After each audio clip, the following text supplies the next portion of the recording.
So hello नमस्ते राम राम मंडळी, माझं नाव आहे दिनेश आणि स्वागत आहे आपल्या सगळ्यांचं माझ्या चॅनल्समध्ये. तर आजचा आपला विषय 3 महिने ब्रह्मचर्य केल्यावर माझ्यामध्ये काय डिफरन्स आलाय, मी पहिला कसा होतो आणि आता कसा दिसतोय हे सगळं डिटेलमध्ये सांगणार आहे. जास्त वेळ न घालवता चला व्हिडिओ स्टार्ट करूया. तर ब्रह्मचर्याचा विषय निघालाय म्हणजेच हस्तमैथुन या गोष्टीची चर्चा नाही होणार असं होईल का? तर हस्तमैथुन म्हणजे ज्यांना नाही माहिती आहे त्यांना मी सांगतो, याला इंग्रजीमध्ये मास्टरबेशन असं बोलतात. आणि मास्टरबेशन आहे ना, या गोष्टीवर जर तुम्ही कंट्रोल केला ना तर तुमच्या बॉडीमध्ये इतके बदल होतात ना, आणि इतकं तुमची बॉडी आहे ना, तुम्ही विश्वास नाही ठेवू शकणार की इतके बदल होतात बॉडीमध्ये. आणि ह्याच्यामध्ये मेन तर आहे ना, तुमचा मेंदू आणि तुमची जी शरीराची क्षमता असते म्हणजे तुमची बॉडी बोलू शकता, ह्या दोन्ही गोष्टी आहे ना एकमेकांवर अवलंबून असतात. त्याच्यामुळे जर जेव्हा तुमची बॉडी स्वस्थ आहे ना तेव्हा तुमच्या मेंदूवर चांगले परिणाम होतात. त्यामुळे ह्या दोन्ही गोष्टी चांगलं असणं गरजेचं आहे.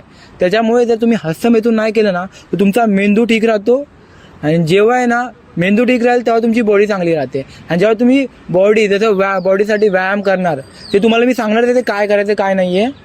तर तुम्ही व्यायाम कराल ना नीट, तेव्हा आहे ना तुमचा मेंदू स्वस्थ राहणार. ह्या दोन्ही गोष्टी एकमेकांशी संबंधित आहेत. तर मला माहिती आहे की मास्टरबेशन कंट्रोल करणं इतकं सोपं नाही आहे. खूप त्रास होतो डोक्याला, खूप सहन करावं लागतं, कंट्रोलमध्ये खूप ठेवावं लागतं. पण जर तुम्ही या गोष्टी केल्या ना तर तुमच्या बॉडीमध्ये खूप अद्भुत बदल घडतील. कारण माझ्या बॉडीमध्ये आहे ना खूप स्ट्रेंथ वाढले, बल बोला ना, माझ्या बॉडीचं जितकी ताकद वाढले ना, तुम्हाला हे सांगून समजणार नाही.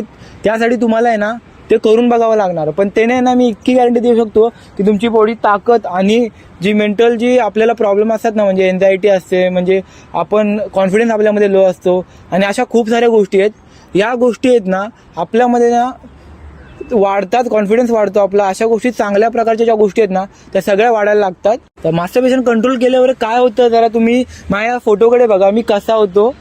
त्यानंतर ब्रह्मचर्य करून आहे ना, माझ्या ब्रह्मचर्यामुळे ना माझे काही ट्रान्सफॉर्मेशन बघा असं झालं आहे. आणि ह्यामध्ये आहे ना खूप बोलतात वर्कआउट पण मी केला आहे, पण जी ताकद वाढली ना ती ब्रह्मचर्यामुळे झाले.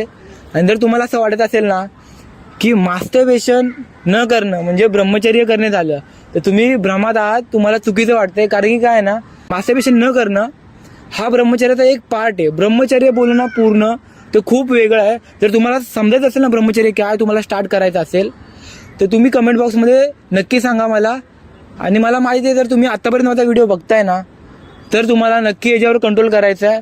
मी पण माझ्या मास्टरबेशनवर कंट्रोल करण्यासाठी ना खूप सारे उपाय वापरलेत, आणि मला माहिती आहेत कोणते उपाय कारगर ठरतात, कोणते उपाय नाही ठरत. तर मी तुम्हाला आहे ना पुढच्या व्हिडिओमध्ये नक्की सांगेन. पण कमेंट बॉक्समध्ये सांगा की हा बाबा आम्हाला सांगा, ऐकायचं आम्हाला माहिती करून घ्यायची आहे की काय कसे उपाय आहेत. तर मी नक्की सांगेन. आणि ब्रह्मचर्य काय आहे ना हे डिटेलमध्ये मी पुढच्या व्हिडिओमध्ये सांगणार आहे. तर नक्की कमेंट करा. तुम्ही कमेंट कराल ना तर मी नक्की पुढच्या व्हिडिओमध्ये सांगेन. आजच्यासाठी इतकंच. भेटूया पुढच्या व्हिडिओमध्ये. Till then take care.